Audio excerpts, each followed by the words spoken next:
or woke up, I guess, thinking I was like buried alive on the bus. I was like, ah, like punching the bunk and stuff, and I was freaking out.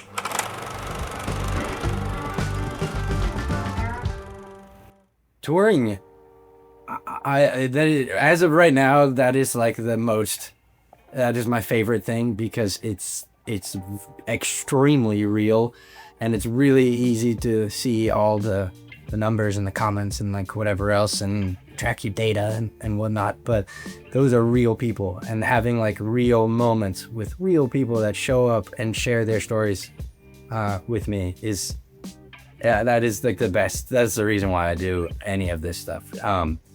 But like the first time that I ever sang in front of anybody was on tour. It was on a tour. It was in 2022, and I was opening up for this artist named Maisie Peters, and yeah, it was crazy. I just went from like, my parents hadn't even heard me sing. I hadn't sang in front of a single person, and then like had a ticketed show and stuff like that. And then I think the moment I had that first thing, I was so nervous, obviously, but when I realized that people were moved by the words, that's when I was like, oh, okay, there's a real, I see why people do this. And I think for me, my motivation to keep touring is, and to keep like touring with different amazing artists, like you mentioned, like, all of these amazing opportunities that I've had, is just to meet more actual people and to grow that like human community even more. And so I'll be doing this for as long as they will have me, I think. Yeah, I think that's been the case for a lot of people who like had something happen during the pandemic, where there was like this sudden influx of attention, digital attention, and you're sort of gifted this audience, but you've never played a show before. And I think I'm grateful because I know some people who like had never sang in front of anybody or whatever, and then all of a sudden they have like the biggest song in the world or something, and they're playing a show in between like Doja Cat and like Hosier, and it's like a 15-year-old kid in their bedroom or something, you know. And I would not have been able to handle that. I don't. But what it did for me was just like, was just like, this is an option. You can do this. There are people who want to listen. And from that point, it was maybe like, a few months of just that whole pandemic time was like very, very digital, and it was very removed, and I didn't really know what I was doing. I still don't know what I'm doing. I don't think anybody really knows what they're doing. But the moment that I actually met somebody, I actually remember explicitly what happened. It was at that very first show. It was in Minneapolis, and I was on the bus, and I got off the bus, or I went back to the bus to get a capo that I had left, and I got off the bus, and there was a line, and this girl just like burst into tears. And I was like, I like just graduated college, and I walked out, I was like, what's the matter? And she was like, I love you. I was like, shut up. No, you don't. What are you talking about? And I handled it so poorly. I think I gave her like a high five. So I'm so sorry if that was you. It was so terrible. But I was so overwhelmed. But yeah, I was just like, oh, okay, there's real human value here. This is a service job. This is bigger than me. Like, forget the other stuff. So I think ever since that, touring has just evolved to become this very like boots on the ground service thing. That's really what it feels like to me. It's just being there to go hear people's stories and to feel their love and their pain and their whatever it is, and like share in that moment. That's the only reason why. If there was nobody there to share that, I wouldn't really care.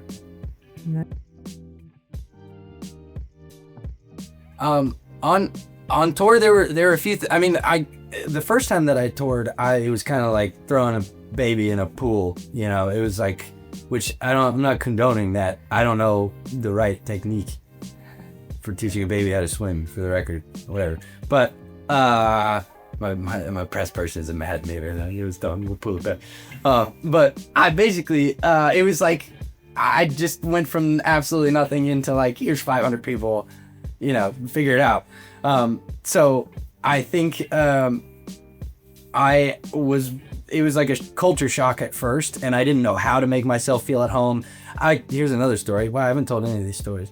the first night that I was on the bus, it's bunks, you know, and they're very tight, and I sleep talk a lot, and or so they say, and I woke up, I guess, thinking I was like buried alive on the bus, and I just met all these people, and they were all British, and I was like punching the bunk and stuff, and I was freaking out, and like 3 of them had to come over.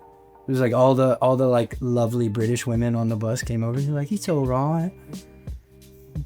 You're just fine. You're not buried alive." And I was like, "Thank you." Then the next day, I was like, "So I'm Jonah. Like, it's nice to meet you guys." It's like, God, oh no. So I didn't know what I was doing then. Again, still don't know what I'm doing now, but I do know the things that make me comfortable. I spend so much time outside. That's a big thing. I'm a big wanderer. Everybody has my location and makes sure my phone is charged, because I end up kind of walking into the woods and stuff just while I'm on tour. Anytime we have like a second, I end up walking. So that's a big part of it. For a while, I was also touring in my Airstream, which was my home for a while. So I just had my house with me, which was cool. And I had my dog. I try to bring my dog as much as possible on the road. And hopefully I'll have her next year also when we tour. But yeah, all of those things. I spent a lot of time talking to like, you know, my family and my best friend, and walking. Yeah. And not freaking out in my bunk anymore. Well, I put out my debut album, which has been a crazy experience. The support, well, ironically, like Spotify, their data collection went down the day that my album came out, and so I had no idea how anybody was feeling about it, data-wise, which I think is a godsend, honestly, because I think it just like forced me to, which I always try to focus on the qualitative response rather than the quantitative one, but I just see this sharp decline by like, you know, it's like 75% decline in my streams and stuff, and I was like, oh my god, everybody hates me. That's it, I'm done, that's it, my career's over. They hate it. I put out one album and then that's it. And turns out that was not the case, but it did make me focus really heavily on like how these messages I was getting and the real people. And unfortunately I was on tour when it came out, so I had a show like that night, and there's so much, yeah, it's just so scary when you kind of like offer up a little piece of your soul like that, and then you're just like, do what you want, but don't do anything bad, please. And it just landed so softly, and like, guys, up until now it's just been overwhelmingly loving and beautiful. But yeah, so that album is all about my time out on the road in my Airstream. I lived in an Airstream for about a little over a year, with just me and my dog, and I turned it into a recording studio, and I wrote and produced everything myself in there. And I don't know exactly what's gonna be next. I have some ideas, but I did accrue a lot of other people's stories as well, and I think I'd like to tell those at some point. So that's probably where my head is at now, but I think for now it's just about sharing the album. I'm so happy that it's out, just because I feel like it's not mine anymore. I feel like it belongs to everybody else, and I can like, it's whatever it is to you, and I can kind of like shed that a little bit. And now it's just about going and meeting the people who are actually listening and feeling things and hearing them, and that's like the most fulfilling thing in the world. Oof. They're kind of the same thing if you do it right. That's my take. That's kind of a hot take, but I would say studio album first, live album after. Good producer. I also need to recognize the significance of this. Like, good producer or good singer, like, does one of them get like electrocuted if I don't pick them or something, you know? Like, I feel like the value of them both is awesome. Is cereal a soup? God, no. Sorry. Next. No, it's a hot dog.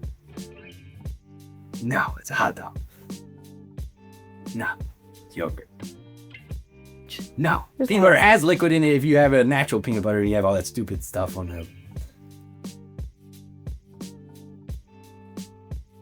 The like low hanging fruit is that I played D1 soccer in college, so I still can do fun stuff, tricks with my feet. Sounds weird, whatever.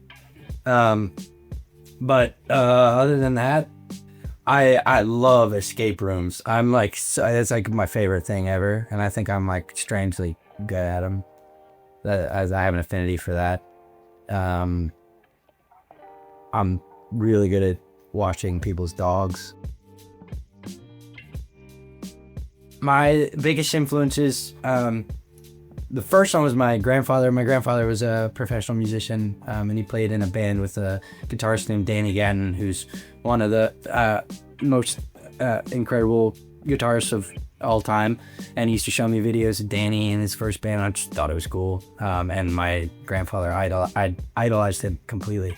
But musically, Andy McKee is a guitarist named Andy McKee that he inspired my playing more than anybody else.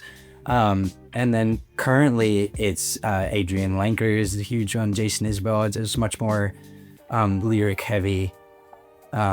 Just people who are really honest with their songwriting. I'm really, really drawn to that. I've been working a lot with Drew Holcomb from Drew Holcomb and Neighbors, and he's another one too, where it's just I just believe everything he says, and that to me is what's inspiring me the most right now.